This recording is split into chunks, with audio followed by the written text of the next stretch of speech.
"How shall it be done, Lord King?" I ventured to ask. It seemed a reasonable question. Presumably Edward had a plan in mind. That is, unless he expected me to walk into the imperial palace, slay the emperor, and then gaily walk out again.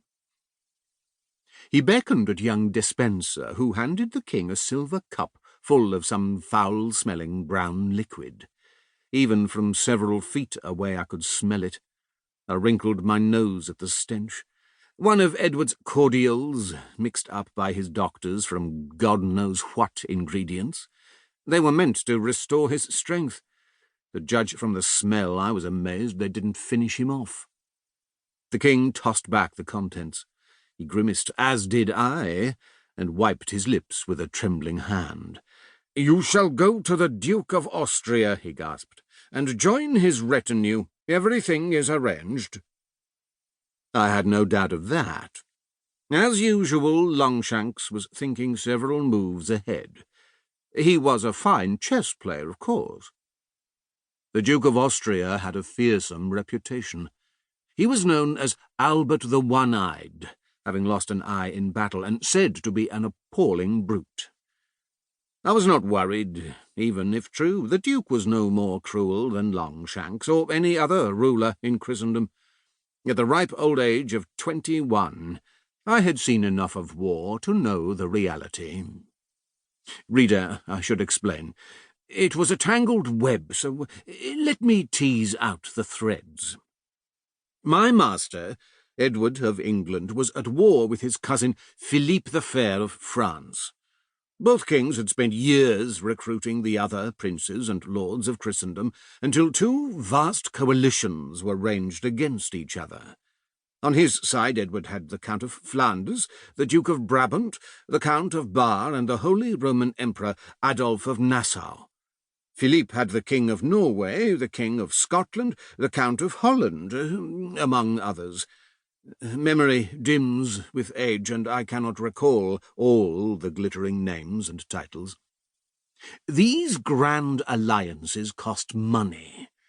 Vast oceans of money, until the treasuries of England and France were practically bare. What did they get for it? Very little.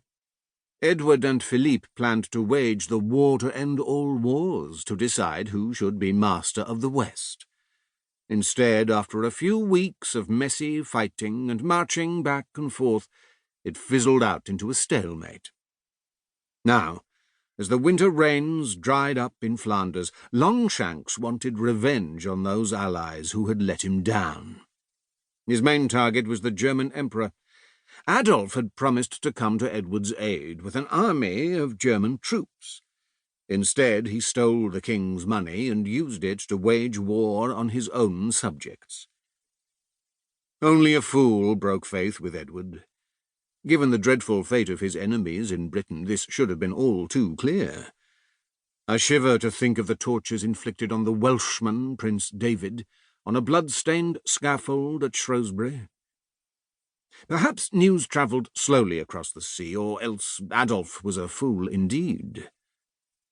"The Duke is raising an army," Edward went on. "He means to challenge Adolf for the imperial crown. He has my full support and the support of my allies. That German thief," he spat, baring his yellow teeth, "will soon be dead. The electors are plotting to depose him and offer the crown to Albert." "But, Lord King," I said, "in that case, why not let Adolf's enemies do the work for us? If he is not butchered on the battlefield, they will get him another way, a knife in the back, poison in his meat."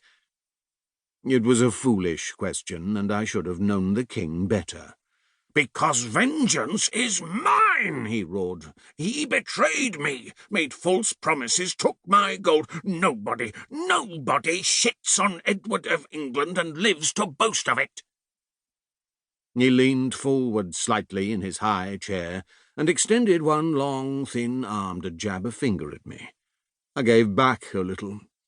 Edward stamped his foot like a war-horse. Dangerous fires glinted in his eyes. "You are the tool of vengeance," he thundered. "When the day of battle comes, your blade will sink into Adolf's flesh. Get to him before the damned Austrians do. Cut your way."